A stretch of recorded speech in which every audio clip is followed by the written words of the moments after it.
Hi everyone, welcome back to my channel Vijay Cons. Today we are heading to Anuradhapura.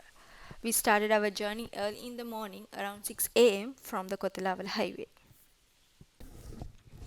On the way we passed by such a beautiful spot, it almost felt like a little forest full of tall trees and greenery. The atmosphere was so calming. We even saw some people stopping by the roadside to enjoy their breakfast under the shade. It's the perfect kind of place to relax for a moment. But remember, if you're ever stopping at places like this, please don't leave any waste behind. Let's keep these natural spaces clean and beautiful.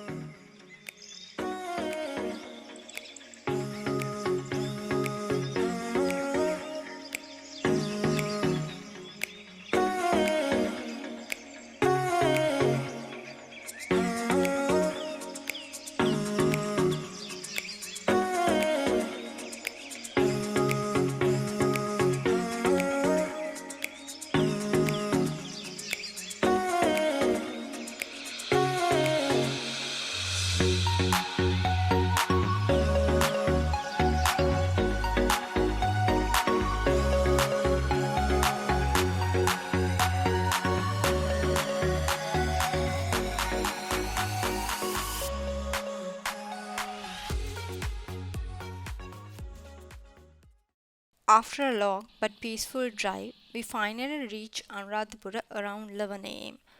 Our first stop was the hotel just to freshen up before exploring the city. Unfortunately, I couldn't capture any footage inside the hotel. But don't worry, from here onwards, I'll take you along to see the ancient city and all its wonders.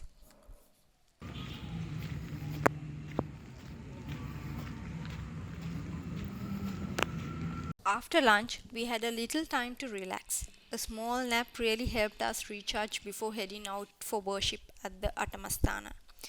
Around 4 a.m., we got ready and set off on our evening visit. We parked our vehicle in a public park and then slowly started walking towards our first destination, Mirisawetiya. Now, here's something special about Mirisawetiya. This stupa is one of the 8 sacred places in Anuradhapura known as the Atamasthana. It was built by King Dutigamunu more than 2100 years ago, right after he defeated King Elara. According to the history, the stupa was constructed at the exact spot where the king's spear, which contained a sacred relic of Buddha, was placed. Next, we headed over to Lankaramaya, another one of the sacred Atamasthana sites in Anuradhapura. This stupa was built by King Valagamba in the 1st century BC. What makes Lankarami interesting is that it originally had a massive circular house built over it, called a Vatadagaya, which was designed to protect the stupa. Even though the structure is no longer standing, you can still imagine how impressive it must have been back in ancient times. As we walked around the stupa, we also saw some ruins nearby reminders of the ancient monastery complex that once surrounded Lankaramaya. Being here really feels like stepping back in time, surrounded by both history and spirituality.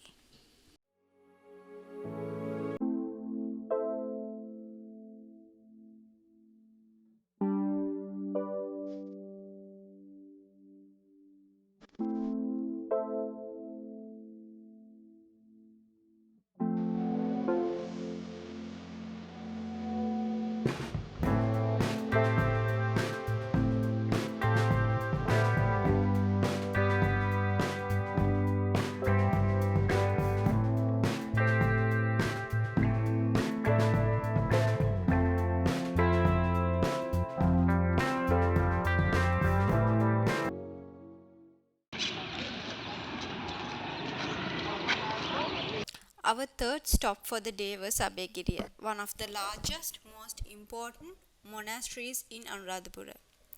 The Abhayagiriya stupa was originally built by King Valagamba in the 1st century BC, after he regained his throne. At its peak, this monastery was home to over 5,000 monks and became a major center for Buddhist learning, not only in Sri Lanka but across Asia. In fact, Abhayagiriya was once taller than even Ruwanwelisaya, making it one of the tallest structures of the ancient world. When we visited, the stupa was under renovation, but it was still an incredible sight.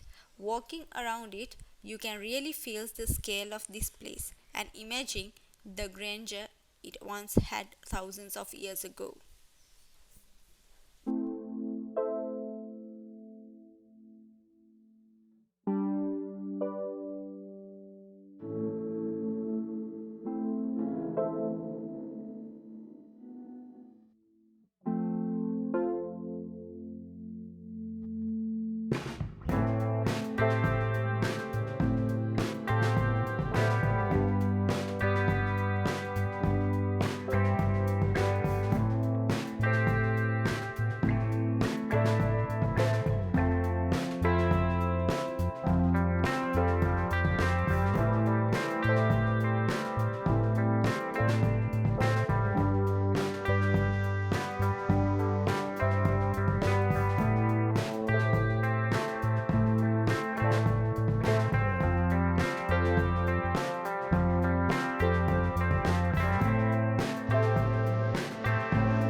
Our next stop was Thuparamaya. By the time we reached here, it was already getting dark, so we couldn't stay for too long, as we had planned to visit all Atamasthana within the same day. Thuparamaya is a very special place. It's considered the first stupa built in Sri Lanka after the introduction of Buddhism. It was constructed during the reign of King Devanampiyatissa in the 3rd century BC, and it enshrines the right collarbone relic of Lord Buddha. Our next stop was the magnificent Ruwanwelisaya. The day we visited, there was a Pirit ceremony happening, so the temple grounds were filled with so many people. The atmosphere was truly special, calm, spiritual, and full of devotion. We also saw some beautiful offerings being made, which added to the sacredness of the moment. Ruwanwelisaya is one of the most revered stupas in Sri Lanka, built by King Dutukamanu in the 2nd century BC. It's also known as the Great Stupa. The structure stands as the symbol of unity and victory, and it enshrines relics of Lord Buddha. Even after centuries, it remains one of the tallest ancient monuments in the world. Being here, surrounded by devotion and history, was truly unforgettable.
By the time we finished worshipping at Sri Maha Bodhiya, it was already quite late and we were really tired. We had actually planned to visit Lowamahapaya as well, but since it was dark, we decided to leave it for another day and head back to our hotel. And that brought an end to our journey across the Atamasthana in Anuradhapura. It was a long day, but so fulfilling. Visiting these sacred sites, learning their history, and experiencing the devotion of the people around us.